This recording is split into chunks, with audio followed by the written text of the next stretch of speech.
Hello मेरे प्यारे students. तो आज जब आप ये सिलेबस डिस्कशन की वीडियो देखेंगे तो आप लोगों को कुछ ऐसी चीजें पता चलेंगी कि आप लोगों को विश्वास नहीं होगा कि अच्छा ऐसा भी हो सकता है क्या।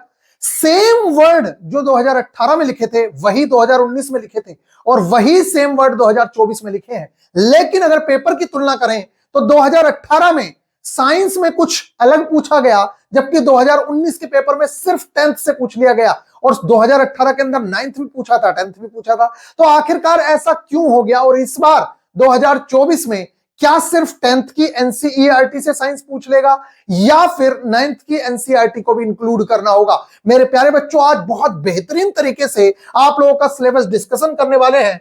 मैं आप लोगों को विश्वास दिलाता हूं कि आप लोगों ने बहुत सारी जगह पे बहुत सारी सिलेबस देख लिए होंगे, लेकिन जब आप सिलेबस देखेंगे आज, ये सिलेबस को देखना बहुत बहुत ज्यादा जरूरी इसलिए भी हो जाता है क्योंकि तैयारी करना बहुत आसान काम है अगर आप लोगों ने सिलेबस को बहुत अच्छे से समझ लिया तो। 60% से ज्यादा एस्पायरेंट ऐसे हैं जिन लोगों को सिलेबस की बिल्कुल समझ नहीं होती है, एग्जामिनेशन पैटर्न की बिल्कुल समझ नहीं होती है और वो तैयारी कर रहे होते हैं। मेरे प्यारे बच्चों, सिलेक्शन के लिए सबसे पहला काम यही करना होता है कि सबसे पहले आप लोगों की टेबल के सामने जो ये सिलेबस है, इस सिलेबस का हार्ड कॉपी में फोटोकॉपी निकाल के लगी होनी चाहिए और जो जो चीजें आप कंप्लीट करते जाएं, जो हम टारगेट्स के थ्रू कंप्लीट कराएंगे, उसे मार्क करते जाना है कि मेरी ये वाली चीज कंप्लीट हो गई, मेरी ये वाली चीज कंप्लीट हो गई।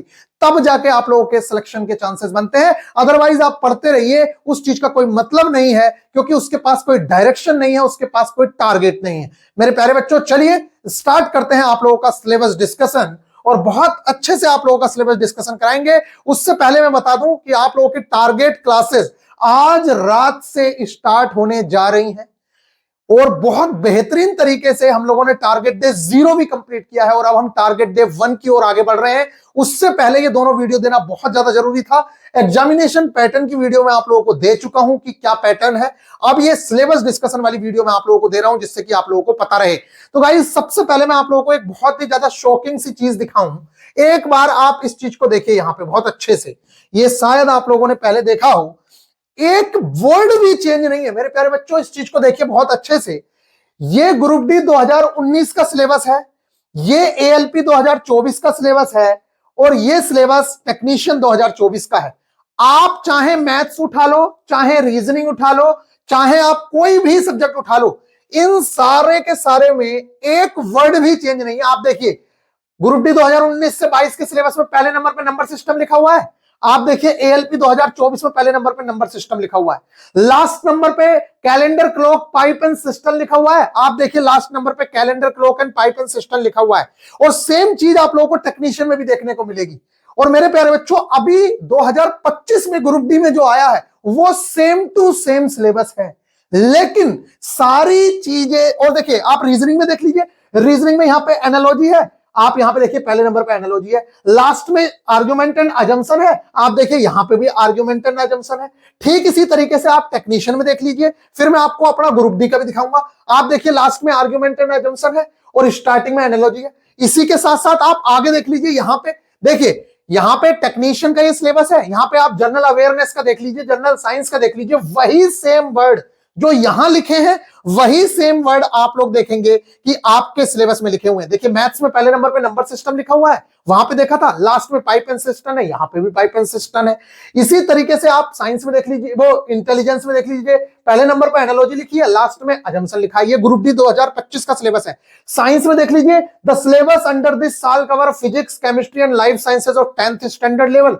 आप लोगों को मैं बता दूं, यही सेम लाइन 2018 में ग्रुप डी में लिखी थी, यही सेम लाइन 2018 में एएलपी में लिखी थी, यही सेम लाइन 2024 के अंदर जो आप लोगों की भर्तियां हुई उन सब में यही सेम लाइन लिखी है। आप लोग देख लीजिए, द सिलेबस अंडर दिस साल cover physics, chemistry and life sciences of 10th standard level और सीबीएसई को फॉलो करते हैं, यानी कि एनसीईआरटी को फॉलो करते हैं। अब हम बहुत अच्छे से आप लोगों के सिलेबस डिस्कशन की ओर बढ़ते हैं।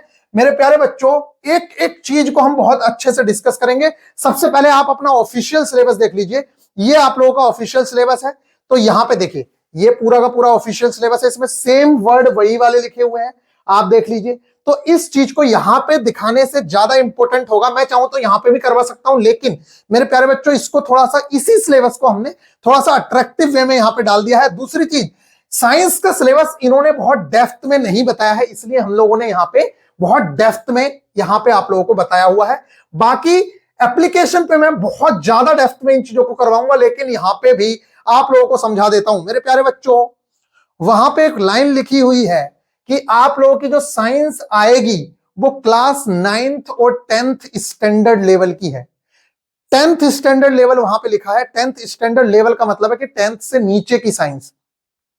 लेकिन अभी तक के रेलवे के सारे एग्जाम्स को अगर देखा जाए तो मेरे प्यारे बच्चों सिर्फ ग्रुप डी 2022 को छोड़ दें तो बाकी सारे एग्जाम्स में 9th की एनसीईआरटी और 10th की एनसीईआरटी दोनों से पूछा जाता है। लेकिन उसका जो रेशियो है वो 60% के करीब 10th की एनसीईआरटी से पूछता है और 40% के करीब 9th की एनसीईआरटी से पूछता है। और मेरे प्यारे बच्चों ये वो दोनों बुक्स हैं और ये उनके चैप्टर्स हैं, और इन सारे के सारे चैप्टर्स को मैंने यहां पे लिख लिया है और बहुत बेहतरीन तरीके से मैं अभी आप लोगों को समझाऊंगा कि कहां से आना है। और इसमें से कुछ चैप्टर्स हट चुके हैं, जैसे कि ये पीरियोडिक टेबल वाला चैप्टर हट चुका है, देखो कट का निशान लगा है। इसी तरीके से आर इन्वायरमेंट हट चुका है, सस्टेनेबल मैनेजमेंट ये वाला चैप्टर हट चुका है। इसी तरीके से अगर 9th की एनसीईआरटी में बात करूं तो ये चैप्टर नंबर 7 हट चुका है, जीवों में विविधता वाला चैप्टर। हम बीमार क्यों होते हैं ये वाला चैप्टर हट चुका है। इसके अलावा नेचुरल रिसोर्सेज प्राकृतिक संसाधन वाला चैप्टर हट चुका है।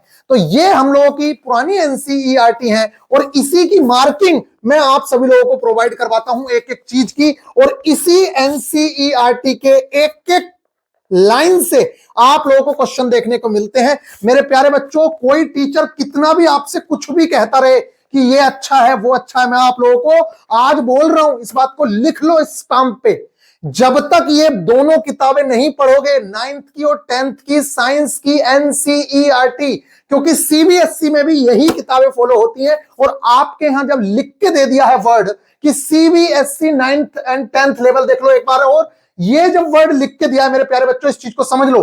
द सिलेबस अंडर दिस साल cover physics chemistry and life sciences of 10th standard level CBSE, समझ रहे हो। तो सीबीएसई के अंदर जो फॉलो होती है वो यही किताबें फॉलो होती है मेरे प्यारे बच्चों। और हम पिछले 3 से 4 साल हो चुके हैं और यही हम लोगों ने 2022 वाले बच्चों को करवाया था और यही हम लोगों ने टेक्नीशियन वालों को करवाया, यही एलपी वालों को करवाया, और same to same questions ditto फंसते हैं, ये बच्चों ने बहुत पहले से बताया हुआ है। तो मेरे प्यारे बच्चों साइंस के लिए आप लोगों को ये दोनों की दोनों किताबें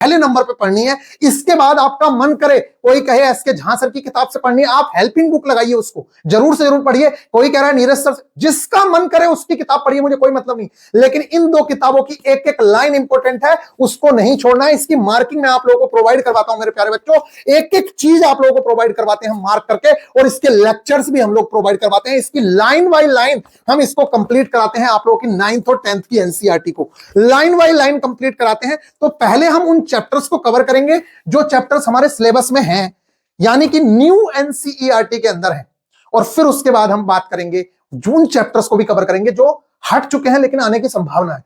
तो मेरे प्यारे बच्चों अब बात कर लेते हैं सबसे पहले साइंस के सिलेबस पे। देखिए वीडियो तो लंबी होगी निश्चित तौर से, क्योंकि भाई सिलेबस डिस्कशन हो रहा है, ये नहीं कि 5 मिनट की वीडियो में सिलेबस डिस्कशन हो जाएगा। अगर 5 मिनट में सिलेबस डिस्कशन करना है तो घर जाओ, वहां कुछ नहीं हो सकता। मेरे प्यारे बच्चों अब यहां आओ, बहुत अच्छे से जिन लोगों ने पहले भी बातें सुनी है ना, वो लोग आज सिलेक्टेड हैं और सिलेक्ट होकर मस्त एंजॉय कर रहे हैं, और आप लोग ढूंढते रहिए भैया छोटी वीडियो बनाया करते, छोटी वीडियो। अबे छोटी वीडियो में मैं क्या बता दूंगा, इसमें बताने के लिए टाइम तो चाहिए ना। मेरे प्यारे बच्चों सबसे पहले देखो 9th की एनसीईआरटी है, उसके हमारे पास ये चैप्टर्स हैं। हमारे आसपास के पदार्थ, क्या हमारे आसपास के पदार्थ शुद्ध हैं? अब ऐसे सिलेबस मैं 2022 से ये सिलेबस बताता हूं, आज तक की बात बता रहा हूं मैं। टीचर्स इस सिलेबस को बताते नहीं, अपना अलग अलग सिलेबस है। कोई कह रहा है कि डाइजेस्टिव सिस्टम से ये ना ना ना, यहां से आप देखिए सिलेबस रियल में आप लोगों का जो साइंस का है वो ये है, और आप लोगों को यही करना है, तभी आप लोगों का काम हो सकता है, अदरवाइज आप लोग फंसे रहेंगे। तो मेरे प्यारे बच्चों, अब आप लोगों को क्या करना चाहिए, क्या अब सबसे इंपॉर्टेंट क्वेश्चन तो यही आएगा कि भैया 2022 में ग्रुप डी के अंदर तो पूछा ही नहीं था 9th की एनसीईआरटी से, तो हम लोग क्यों ना 10th की एनसीईआरटी ही कर लें। देखो मेरे प्यारे बच्चों, वो ना एग्जामिनर के माइंड पे है, उसने ना, जिसने पिछली बार पेपर बनाया था उसने बहुत ज्यादा सीरियस ले लिया 10th एंड वो जो वर्ड लिखा है ना 10th लेवल सीबीएसई, उसने इसको बहुत सीरियस ले लिया और उसने सीबीएसई की 10th की साइंस की किताब उठाई और सारे क्वेश्चन उसी से भरना शुरू कर दिए, उसने कुछ और देखा ही नहीं। लेकिन अगर समझदारी होनी थी तो बाकी सारे एग्जाम्स में यही वर्ड लिखा हुआ है, लेकिन 2018 के अंदर चाहे एएलपी का एग्जाम हो, चाहे वो ग्रुप डी का एग्जाम हो, 2024 के अंदर एएलपी का एग्जाम हो, टेक्नीशियन का एग्जाम हो, जेई का एग्जाम हो, इन सारे के सारे एग्जाम्स में 9th और 10th दोनों की एनसीईआरटी से क्वेश्चंस पूछे गए हैं। इसलिए आप किसी भी कीमत पे एनसीईआरटी 9th को स्किप नहीं कर सकते हो, आपको पढ़नी ही पड़ेगी। हां, इतना कर सकते हो कि ज्यादा फोकस इस पे रहना है, थोड़ा सा कम वेटेज इसको दे सकते हो, लेकिन मेरे प्यारे बच्चों किसी भी तरीके से आपको एनसीईआरटी को कवर करना ही है, छोड़ना नहीं है। और ये हम अपने टारगेट में बड़ी ही आसानी से इसके सारे के सारे टेस्ट सीरीज चैप्टर वाइज इसके टेस्ट वीआईपी गुरुजी ऑफिशियल पे आज से नहीं, आज से 3 साल पहले से हम लोग करवा रहे हैं, बहुत बेहतरीन तरीके के इसके सारे के सारे चैप्टर्स के, जैसे कि हमारे आसपास के पदार्थ हैं, इसके टेस्ट जो एनसीईआरटी बेस्ड है पूरे पूरे, इसके एग्जाम्पलर, हम सारी की सारी चीजें आप लोगों को वीआईपी गुरुजी ऑफिशियल एप्लीकेशन आप प्ले स्टोर से डाउनलोड करेंगे, आपको फ्री ऑफ कॉस्ट भी देने को मिल जाएंगे। आप जाइए और टेस्ट लगा के देखिए, आपकी आंखें खुली की खुली रह जाएंगी अगर आप लोगों ने वो टेस्ट लगाए तो। मेरे प्यारे बच्चों, आप बात कर लेते हैं जल्दी से कहां से कितना वेटेज रहता है। तो मेरे प्यारे बच्चों, आप सबसे पहले इस चीज को देखिए, ये है आप लोगों की 9th की एनसीईआरटी की केमिस्ट्री। इसके अंदर से क्या कोई चैप्टर हटा है? तो नहीं मेरे प्यारे बच्चों, इसमें से कोई भी चैप्टर हटा नहीं है, इसलिए आप लोगों को इसके सारे के सारे चैप्टर पढ़ने ही हैं। और मैं पल पल आप लोगों को गाइड करूंगा, जो टारगेट चल रहे हैं उसमें मैं यही सब बताता हूं कि कौन से चैप्टर से कहां से और कितना डेप्थ में आता है, ये सारी की सारी चीजें वहां पे आप लोगों को जानने को मिलेंगी ही मिलेंगी, इसलिए आप घबराइए मत। तो मेरे प्यारे बच्चों, अगर केमिस्ट्री की बात करूं तो देखो हमारे पास टोटल 25 नंबर की आ रही है ना, टोटल 25 नंबर की हमारी साइंस है। उस 25 नंबर में से आप ये मान के चलिए कि करीब करीब 7 नंबर का वेटेज रहता है, जिसमें से 4 नंबर आप लोगों की 10th की केमिस्ट्री से आते हैं और 3 नंबर का रेशियो यहां पे रहता है। अब आप कहेंगे 4 नंबर में भी सबसे ज्यादा कहां से आता है? तो मेरे प्यारे बच्चों, सबसे ज्यादा जो पोर्शन है वो इस बार केमिकल रिएक्शन से पूछा गया, एसिड और बेस से पूछा गया। सबसे ज्यादा जो क्वेश्चंस पूछे गए 2024 के अंदर, तो वो केमिकल रिएक्शन से पूछे गए, रासायनिक अभिक्रिया एवं समीकरण से, और फिर उसके बाद अम्ल और क्षार से। ये वाला जो चैप्टर है मेरे प्यारे बच्चों, ये हट चुका है, जबकि 2018 में इससे भर भर के क्वेश्चंस पूछे गए थे। पीरियोडिक क्लासिफिकेशन ऑफ एलिमेंट्स से न्यू एनसीईआरटी के अंदर ये वाला चैप्टर हट चुका है, जिसके चलते यहां से क्वेश्चंस नहीं पूछे गए हैं। लेकिन आप अगर पहले पेपर उठा के देखेंगे तो उनमें भर भर के यहां से क्वेश्चन पूछे गए 2022 के अंदर भी। तो क्या हमें इसे छोड़ देना चाहिए? तो नहीं, बिल्कुल नहीं छोड़ेंगे। हम लोग पहले इन चैप्टर्स को कवर करेंगे, फिर बाद में हम इसको भी कवर करेंगे, क्योंकि हो सकता है पॉसिबिलिटी बनेगी कि यहां से अगर क्वेश्चन आ गया तो हमारा बच्चा छोड़ के ना आए, क्योंकि इस बार कंपटीशन बहुत टफ है। 80 मार्क्स के लिए कम से कम आपको पढ़ना है, 80 से 80 प्लस के लिए ही आप लोगों को पढ़ना है, तभी आप लोगों के सिलेक्शन के चांसेस बनेंगे, अदरवाइज आप लोग पछताते रह जाएंगे। तो मेरे प्यारे बच्चों, केमिस्ट्री के अंदर 4 नंबर का वेटेज इधर से और 3 नंबर का वेटेज इधर से था, और 2022 में जो 7 क्वेश्चंस आ रहे थे वो पूरे के पूरे यहीं से आ रहे थे मेरे प्यारे बच्चों, सारे के सारे क्वेश्चंस यहीं से आ रहे थे, पीरियोडिक टेबल से भी आ रहे थे, लेकिन यहां से एक भी क्वेश्चन देखने को नहीं मिल रहा था। यहां पे बहुत सारे अच्छे अच्छे क्वेश्चंस आते हैं मेरे प्यारे बच्चों, यही है वो जे थॉमसन, रदरफोर्ड मॉडल, और इलेक्ट्रॉनों की संख्या, अवोगाद्रो संख्या, न्यूट्रॉनों की संख्या, इलेक्ट्रॉनों और प्रोटॉनों की संख्या का योग, वो सारी की सारी जितनी चीजें हैं मेरे प्यारे बच्चों वो यहीं पे हैं। तो ये सारी की सारी चीजें हम पढ़ेंगे। यहाँ पे तत्व क्या होता है, यौगिक क्या होते हैं, समांगी मिश्रण क्या होता है, वो सारी की सारी चीजें हमारी यहाँ है। तो आप लोगों ने इस सिलेबस को समझ ला। अब इसके बाद हम आगे चलते हैं मेरे प्यारे बच्चों, बहुत ही ज्यादा इंपॉर्टेंट चीज पे हम लोग चल रहे हैं। ये बहुत अच्छी बात है कि सबसे ज्यादा जो डिफिकल्ट चैप्टर होता था ना मेरे प्यारे बच्चों, वो यही वाला होता था। ये जो 10th की 9th की जो हमारी बायोलॉजी है ना, इसमें सबसे डिफिकल्ट चैप्टर यही था, और ये चैप्टर हट गया। अब इससे कुछ नहीं आएगा। पिछली बार कुछ नहीं आया है 2024 के अंदर, क्योंकि न्यू एनसीईआरटी फॉलो हो रही है। और ये जो दोनों चैप्टर्स हैं, एक चैप्टर है आप लोगों का सेल वाला और दूसरा चैप्टर है ऊतक वाला। ये चैप्टर इतने आसान है, इतने आसान है, जब आप हमारे साथ पढ़ोगे तो आपको समझ आ जाएगा कि एक भी क्वेश्चन आप लोग नहीं छोड़ के आओगे, इसका एक भी क्वेश्चन। बिल्कुल गिने चुने क्वेश्चंस आते हैं यहां से, बहुत ही अच्छे लेवल के क्वेश्चंस। समझ आ रही है आप लोगों को? तो मेरे प्यारे बच्चों, ये दोनों के दोनों चैप्टर्स हमें करने होते हैं और इनसे 2024 के अंदर भर भर के क्वेश्चंस पूछे गए, बहुत ज्यादा संख्या में। तो यहां से जो क्वेश्चंस आते हैं, देखिए मैंने आप लोगों को बताया 7 से 8 क्वेश्चंस का वेटेज है केमिस्ट्री का, और लगभग 8 से 9 क्वेश्चंस आप लोगों के आते हैं बायो से। अब बायो का वेटेज भी बहुत ज्यादा बढ़ चुका है। समझ आ रही है आप लोगों को? और करीब करीब अब देखिए 7, 8, 15 क्वेश्चन तो यही हो गए, 7, 8, 15 तो 10 क्वेश्चन जो है वो पूरे पूरे फिजिक्स से आने के चांसेस होते हैं। तो 8 से 10 क्वेश्चन का वेटेज, 8 से लेके 10, 8 से 10 क्वेश्चन जो है वो आप लोगों की फिजिक्स आती है मेरे प्यारे बच्चों। बहुत बहुत ज्यादा इंपॉर्टेंट है ये। तो आप लोगों को क्या करना है, ये वाला जो चैप्टर है ये हमारा हट चुका है यहां से, तो इसको हम करेंगे नहीं। इन दोनों चैप्टर्स को जरूर करेंगे क्योंकि हमारा बेस है। सबसे पहले आप लोगों को पता है कि जब हम बायोलॉजी पढ़ना शुरू करते हैं तो उसमें सेल बायोलॉजी ही पढ़ते हैं, सेल के बारे में पढ़ते हैं, तो यही है वो। और दूसरा यहां पे जो है लाइफ प्रोसेसेस और नियंत्रण एवं समन्वय, यहां पे वही वाले प्रोसेस हैं सारे के सारे जो आप लोग पढ़ते हैं, डाइजेस्टिव सिस्टम, ठीक है, और नर्वस सिस्टम, वो सारे के सारे जो सिस्टम है वो यहां पे है। और यहां पे आनुवांशिकता है, अपनी आनुवांशिकता के बारे में जो पढ़ते हो आप लोग कि जीव जनन का विकास कैसे होता है। अपने जो आप लोग सुनते हैं कि बहुत ज्यादा रिप्रोडक्शन सिस्टम से क्वेश्चन पूछ रहा है, तो वो रिप्रोडक्शन सिस्टम यहां पे पढ़ते हैं हम लोग। हाउ डू ऑर्गेनिज्म रिप्रोड्यूस, जीव जनन कैसे करते हैं, ये दोनों के दोनों चैप्टर उसी से रिलेटेड है। तो सारे के सारे जो सिस्टम्स पढ़ेंगे हम ह्यूमन साइकिल के, वो यहीं पे पढ़ेंगे। तो ये भी बहुत इंपॉर्टेंट है। तो आप ये मान के चलिए, अगर हमारे यहां 7 से 8 क्वेश्चंस आ रहे हैं तो फिर रेशियो वही हो जाता है कि लगभग 3 से 4 क्वेश्चन यहां से आते हैं और लगभग 4 से 5 क्वेश्चन तक यहां से आते हैं। अगर इधर से 3 आएंगे तो इधर से 5 आ जाएंगे, और अगर इधर से 4 आएंगे तो लगभग इधर से भी 4 ही क्वेश्चन आते हैं। तो ये बहुत ज्यादा इंपॉर्टेंट हम लोगों की बायोलॉजी है, जो हमें एनसीईआरटी से ही कवर करनी है। इसके अलावा दूसरा ऑप्शन नहीं है। मैं बार बार कह रहा हूं, कोई किताब इसको नहीं लग सकती है। इसके अलावा सबसे इंपॉर्टेंट पार्ट है हमारा ये नीला वाला फिजिक्स का, बहुत बहुत ज्यादा इंपॉर्टेंट है। और सबसे अच्छी बात यह है कि इसमें से कोई भी चैप्टर हटा हुआ नहीं है। मेरे प्यारे बच्चों, चैप्टर्स बहुत गिने चुने हैं और 25 नंबर ला सकते हो आप लोग, अगर जान लगाओगे तो बड़ी आसानी से यहां पे ला सकते हो। मेरे प्यारे बच्चों, motion and force and laws of motion both chapters are, मतलब इन दोनों चैप्टर्स को लगभग एक साथ पढ़ा जाता है और बहुत अच्छे लेवल के चैप्टर हैं।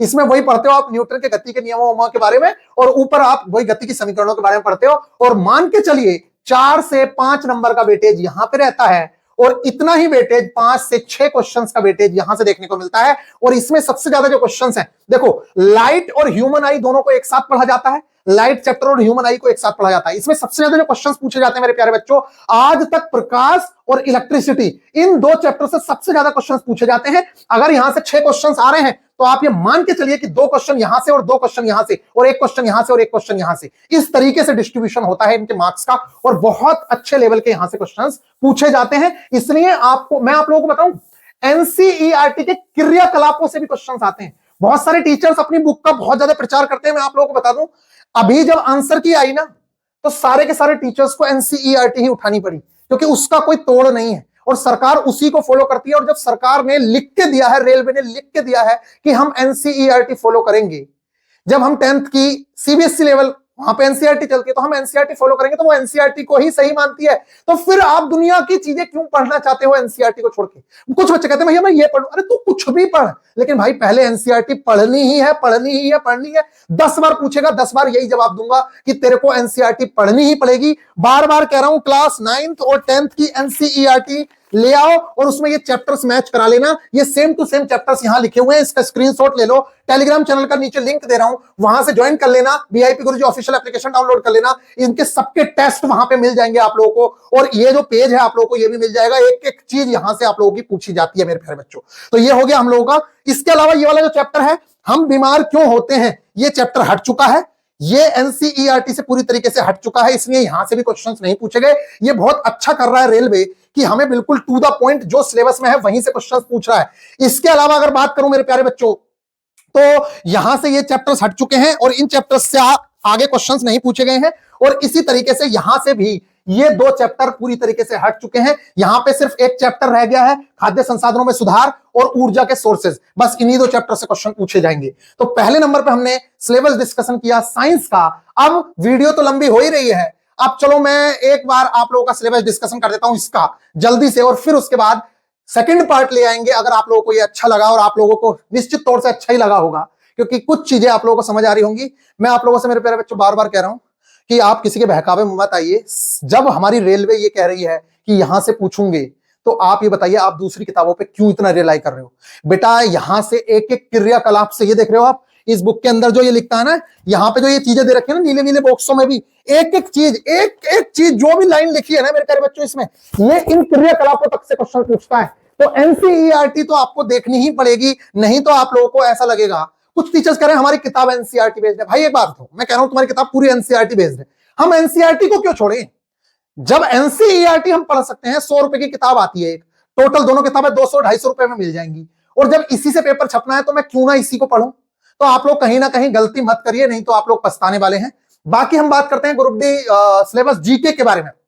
मेरे प्यारे बच्चों देखो, हमारे पास बहुत ज्यादा चांसेस है कि हम ये पढ़ लें वो पढ़ लें। दूसरी इंपॉर्टेंट चीज ये है, अगर मैं आपको ये बताऊं ना कि 2 नंबर का यहां से आया था, 3 नंबर का यहां से आया था, तो ये रेशियो हर एग्जाम में चेंज हो जाता है। कहने का मतलब यह है कि पिछली बार 2018 में रेशियो कुछ और था, 2022 में रेशियो कुछ और था, और 2024 में रेशियो बदल गया। तो ये रेशियो तो पूरी तरीके से फॉलो नहीं हो सकता। अगर मैं आपको बता दूं यहां से ये इतने नंबर का है, ये सिर्फ एक चीज का ध्यान रखें, जो मैं ये बता रहा हूं अभी मेरे प्यारे बच्चों, सबसे ज्यादा जो क्वेश्चंस पूछे जाते हैं वो हमारे स्टैटिक जीके से पूछे जाते हैं। और इसमें ये जो चीजें हैं, कुछ जैसे देश हैं, उनकी राजधानियां हैं, उन देशों की मुद्राएं हैं, कैपिटल करेंसी, और वहां के राष्ट्रपति कौन है प्रेजेंट में, वहां के प्रधानमंत्री से रिलेटेड, और ये सारे देश नहीं करने होते हैं। इसके लिए मैं गाइड करता हूं, मैं खुद आप लोगों को, अपने बच्चों को पूरी तरीके से मैं करंट अफेयर्स भी मार्क करके प्रोवाइड करवाता हूं कि मेरे प्यारे बच्चों आपको कहीं भी भटकना ना पड़े, कोई चीज के लिए आपको इधर उधर भागना ना पड़े। अभी मेरे को यहां मिलेगी नोटबुक करंट अफेयर्स की, तो मैं दिखाता हूं आप लोगों को। उसके अलावा अगर आप लोग नीचे पढ़ें तो मेरे प्यारे बच्चों देखो, इस तरीके से मैं एक एक चीज बच्चे को मार्क करके बताता हूं कि देख ये इंपॉर्टेंट है, यहां से ये आएगा, यहां से ये आएगा।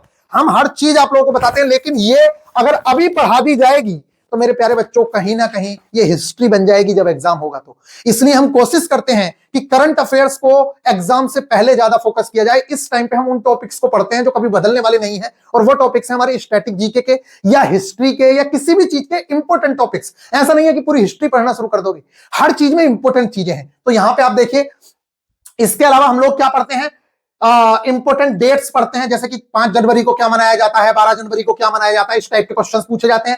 फेस्टिवल्स पूछे जाते हैं कि बताइए हॉर्नबिल फेस्टिवल कहां पे मनाया जाता है, ठीक है, कंबाला नामक भैंसा दौड़ कहां पर होती है, इस तरीके से पशुओं का मेला कहां पर लगता है, तो ये फेस्टिवल आपसे पूछे जाते हैं। जनजातियां पूछी जाती हैं, ठीक है, कि कौन सी जनजाति के लोग कहां पर पाए जाते हैं, ये जो मेला है आप बताइए कि ये मेला कहां पर लगता है, इस टाइप के क्वेश्चंस पूछे जाते हैं। इंपॉर्टेंट पर्संस एंड बुक्स, आपसे कुछ इंपॉर्टेंट पर्संस के बारे में पूछा जाता है। पर्संस कौन से होंगे? वो ऐसे लोग होते हैं, जैसे कि आप लोगों ने सुना होगा कि भाई नीरज चोपड़ा है, बहुत ज्यादा फेमस है, उनके बारे में आप लोगों से पूछा जा सकता है कि नीरज चोपड़ा कहां से बिलोंग करते हैं, कौन से खेल से संबंधित है।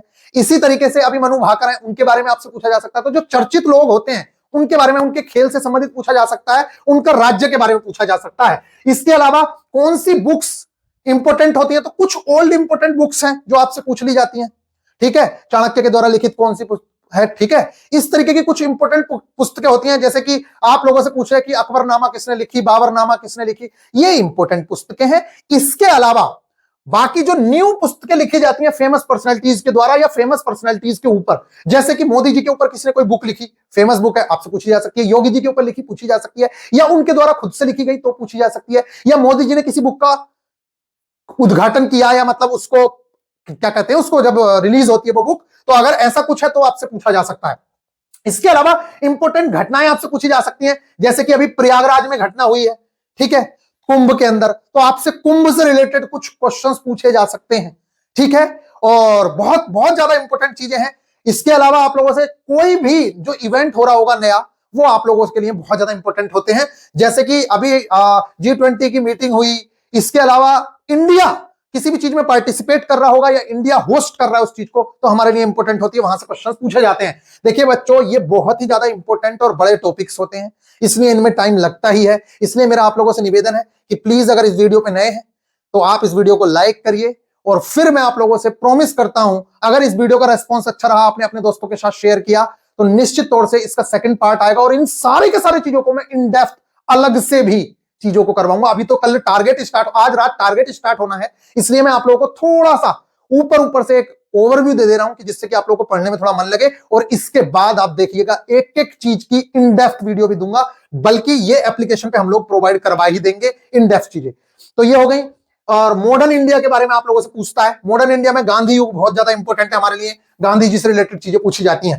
राजवंश और उनके संस्थापक, कौन से राजवंश से कौन सा संस्थापक रिलेटेड है, ये क्वेश्चन पूछ लिए जाते हैं। और इंपोर्टेंट डाम पूछे जाते हैं कि कौन सा डाम किस नदी के किनारे स्थित है, ये डाम कौन से नदी पर बना हुआ है। समाधि स्थल पूछे जाते हैं कि बताइए गांधी जी के समाधि स्थल का क्या नाम है, ठीक है। राजीव गांधी के समाधि स्थल का क्या नाम है, इंदिरा गांधी के समाधि स्थल का क्या नाम है, ठीक है। इसी तरीके से आप लोगों से क्वेश्चंस पूछे जा सकते हैं। मेरे प्यारे बच्चों, अभी मनमोहन सिंह जी का समाधि स्थल के बारे में बहुत ज्यादा चर्चाएं हुई थी, तो इस टाइप के क्वेश्चंस भी आपसे पूछे जा सकते हैं। हमारे यहाँ 7 अजूबे हैं, इंपॉर्टेंट हिस्टोरिकल प्लेसेस हैं, वो आप लोगों से पूछे जा सकते हैं। कौन सा लोक नृत्य कहां का है, ठीक है।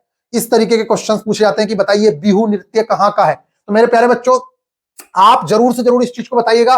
और शास्त्रीय नृत्य के बारे में आप लोगों से क्वेश्चंस पूछे जाते हैं, ठीक है। पर्व और मेले पूछे जाते हैं, बौद्ध धर्म से क्वेश्चंस आते हैं, जैन धर्म से क्वेश्चंस आते हैं, मुगल काल से क्वेश्चंस पूछे जाते हैं, अकबर बाबर से, गांधी युग मैंने बता दिया। इंपोर्टेंट दर्रे पूछे जाते हैं, यहाँ पे दर्रे लिख दिया, गलत है, दर्रे होगा यहाँ, ठीक है। माउंटेन पासेस बोलते हैं इसको। इंपोर्टेंट झीलें पूछी जाती हैं, भारत की इंपोर्टेंट बताइए, कमेंट बॉक्स में जरूर से बताइएगा। चिल्का झील कहां पर है, ठीक है।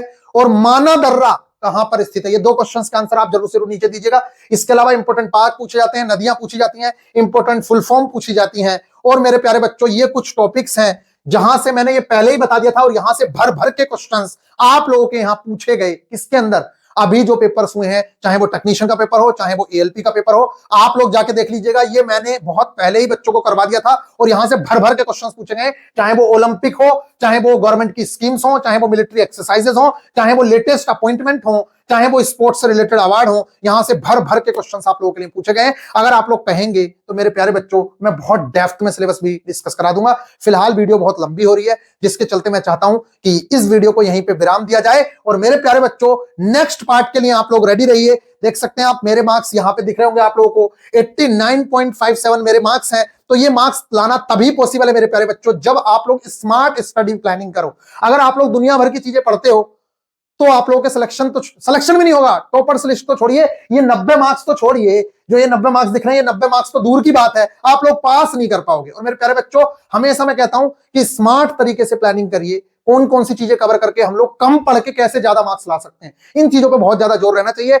और ये जो हम लोगों की टारगेट प्लानिंग है, इसमें हम लोग यही सब करा रहे हैं। बहुत ही नॉमिनल सी फीस के अंदर आप लोगों को बिल्कुल जीरो से हीरो तक की हम लोग तैयारी कराने वाले हैं। मेरे प्यारे बच्चों, आज रात टारगेट आएगा, टारगेट डे 1, उसको मिस मत करिएगा। टारगेट डे 0 के टेस्ट में बच्चों ने बहुत अच्छा स्कोर किया है, और निश्चित तौर से वो अब लोग रेगुलर हो गए हैं। और मैं आप लोगों को बता दूं, कंसिस्टेंसी एक ऐसी चीज है, अगर कोई बच्चा कंसिस्टेंट रहना सीख गया, कोई माइकल लाल उसका सिलेक्शन नहीं रोक सकता। और टारगेट कंसिस्टेंसी को ही सिखाते हैं। 450 रुपए अगर आप लोग ज्वाइन करते हैं तो इस टाइम पे आप लोगों को मिल सकता है, बाकी इसके प्राइस 499 ही रहेंगे। अगर हमारा कोई पुराना विद्यार्थी है तो उसके लिए ये कोर्स 399 का है, और वो GSP 10 यूज करेगा, तब उसको ये छूट मिलेगी और उसको 399 मिल जाएगा। बाकी मेरे प्यारे बच्चों, आपका मन हो तो आप ज्वाइन कर सकते हैं, बहुत बेहतरीन तरीके से तैयारी कराएंगे। ये मेरे मार्क्स देख सकते हैं आप यहाँ। एएलपी में 86 मार्क्स, ग्रुप डी के अंदर 89.7 यानी कि 90 मार्क्स, जेई प्री में 87 मार्क्स, डीआरडीओ में 117 मार्क्स, यूपी पुलिस में भी एक बार 233 और एक बार 234 या 237 के आसपास मार्क्स थे। ट्वाइस 2 बार सिलेक्टेड है आईसीजी यांत्रिका में, एनपीसीआईएल में। तो मेरे प्यारे बच्चों, आप लोग विश्वास कर सकते हैं कि आप लोगों को बेस्ट ही गाइडेंस मिलेगी, तभी ये पॉसिबल है, अदरवाइज ये पॉसिबल नहीं होता। तो मिलते हैं फिर नेक्स्ट वीडियो में। और अगर आप लोग सिलेक्शन चाहते हैं तो निश्चित तौर से आज से ही लग जाइए, जी जान लगा के। आज शाम ही हम लोगों का टारगेट आ रहा है, टारगेट डे 1, उसे यूट्यूब पे फ्री ऑफ कॉस्ट भी एक्सेस कर सकते हैं। मेरे प्यारे बच्चों, जरूर से जरूर वीआईपी गुरुजी ऑफिशियल एप्लीकेशन डाउनलोड कर लीजिए, आप लोगों को बहुत बेनिफिट मिलने वाला है। क्योंकि पिछली बार भी हमने बहुत सारे स्टूडेंट्स को सिलेक्शन दिलवाए हैं, तो निश्चित तौर से आप लोगों को भी सिलेक्शन दिलाने के लिए हम लोग पूरी तरीके से तत्पर हैं, और आप लोगों को सिलेक्शन दिलवा के ही दम लेंगे। मिलते हैं नेक्स्ट वीडियो में, ख्याल रखिएगा, टेक केयर।